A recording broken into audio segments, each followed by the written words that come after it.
Number 7, and this is the most important one. Out of all the 6 that we've discussed so far, if you don't do number 7, it's just going to be really hard for you. So number 7 is so important.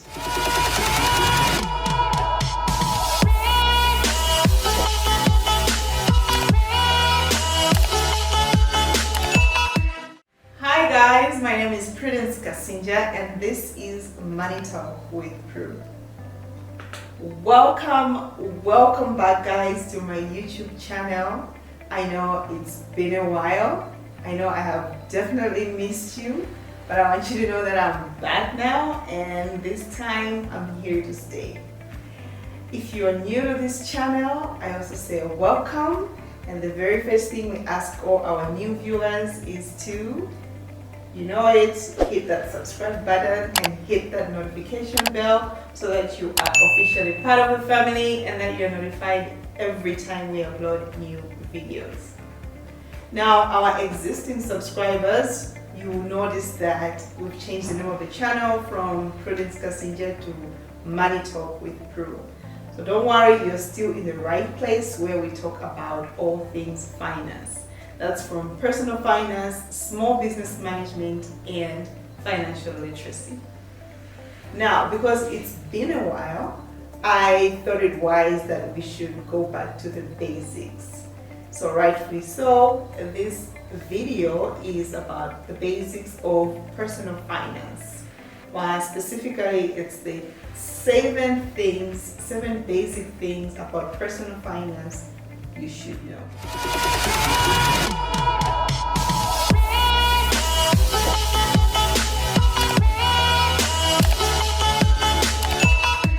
So the first basic thing about personal finance that you should know is that budgeting is your friend. You have to live your life basically on a budget. So what is a budget? A budget is a way to track your income and your expenses. It is really a plan on how you're going to spend your money. So I know I sound like a broken record because if you go back to our previous videos, there's always somewhere a budget being mentioned, but that is because that is the very first basic fundamental thing that you should know how to do: budgeting. You can't go throughout life without having a proper plan on anything really. If you want to travel somewhere, you have to plan on how to get there. If you want to, for example, write an exam, you have to plan on how your study schedule is going to be so that you pass that exam. If you want to build a house, you have to have a plan for that house. So it's the same thing with your finances. You have to have a plan on how you're going to be spending your finances. So a budget helps you to keep track of your income, as I've said, and your expenses. So ideally, when you're budgeting, your total income less expenses should equal 0. Now in your expense lines, there is also going to be a line for your savings. So this means that your income has been allocated to all your expenditure lines, including your savings, and that's why it needs to equal 0. So as a recap, budgeting should be the very first thing that you learn on your journey to financial freedom. Basic thing number 2 is that you need to build an emergency fund. Now, what is an emergency fund? An emergency fund is a contingency fund which is set aside as a financial safety in case of emergencies. So this is money that you regularly put aside so that if anything happens out of the ordinary, you have something to fall on.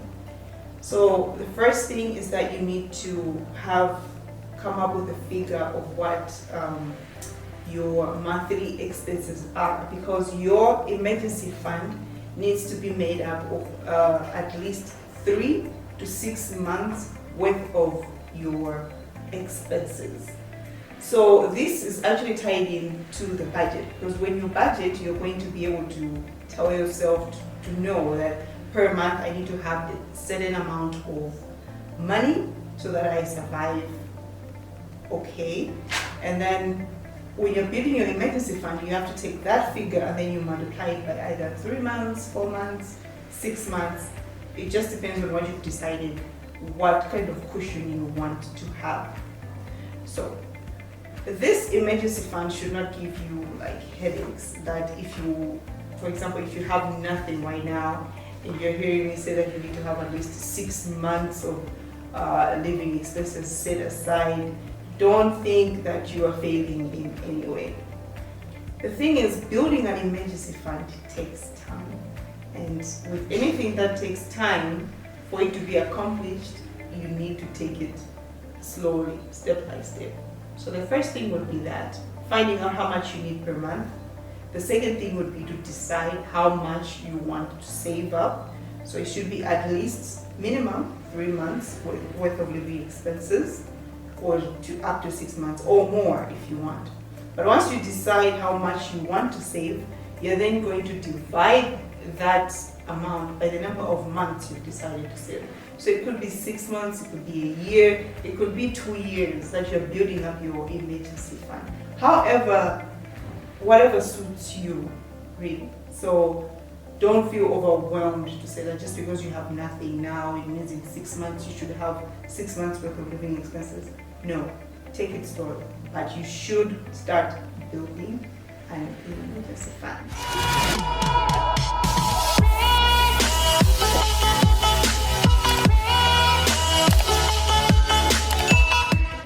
The third basic thing that you need to know about personal finance is that you need to learn how to pay your bills on time.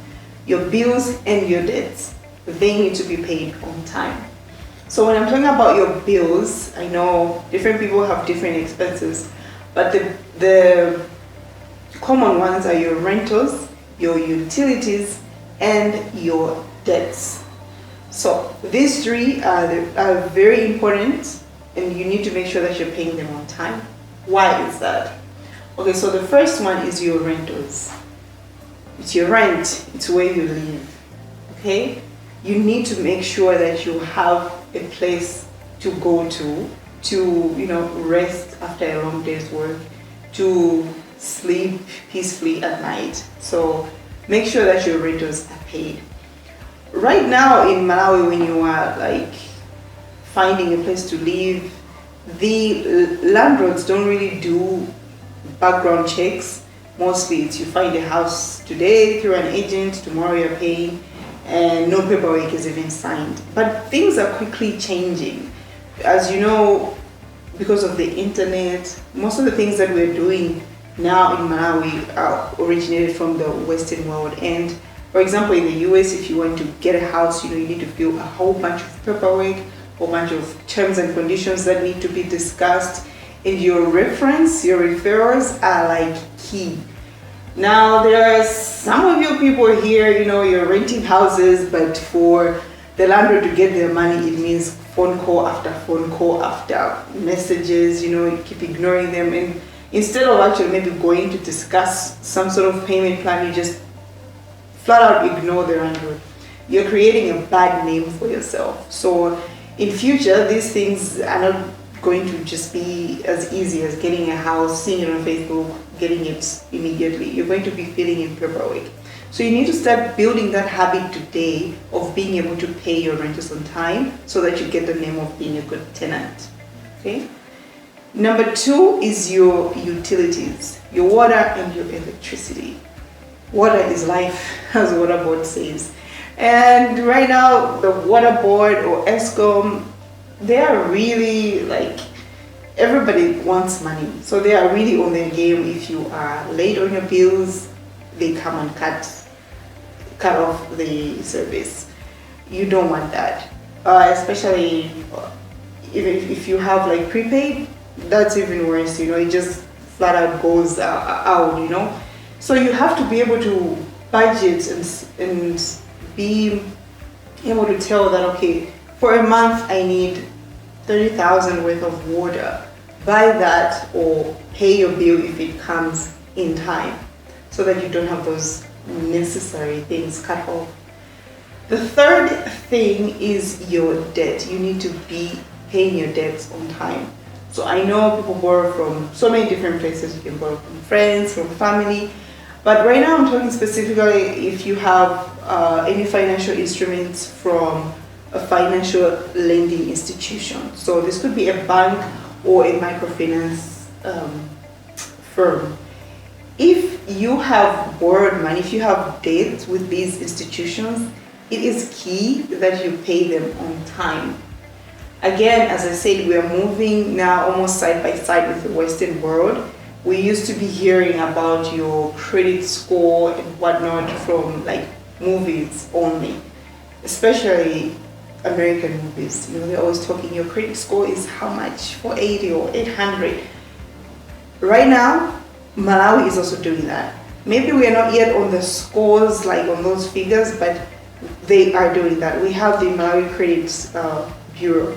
So what happens is every time you get a loan from a bank, from a microfinance institution, or even if it's these facilities that most banks have, for example, these advanced, almost like a salary advance program, they have to get a credit report for you, and this is mandated to them by the mother of all banks in Malawi, the Reserve Bank, that they need to get a credit report on you.